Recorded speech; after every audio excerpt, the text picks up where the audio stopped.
Hello everyone, welcome back to another video. In this video, we will going to learn how you can improve your Wi-Fi connection in your PC or laptop.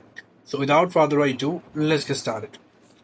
So first, we have to click Windows plus R and then open Run and then search for ncpa.cpl and click OK.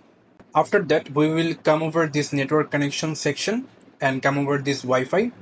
Just click on your right mouse button and come over this properties section, and then here you have to come over internet protocol version 4.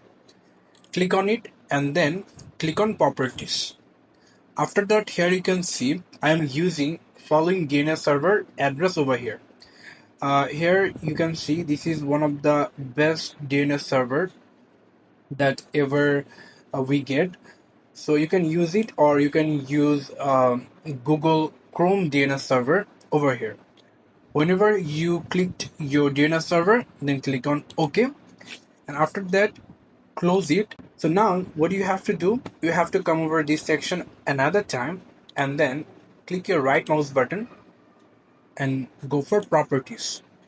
After that, you have to go to configure option, click on it, and then here you are, and click advanced option, and then first come over this channel width for 2.4 gigahertz. Click on it and set it in auto, and then come over this channel width for 5 gigahertz.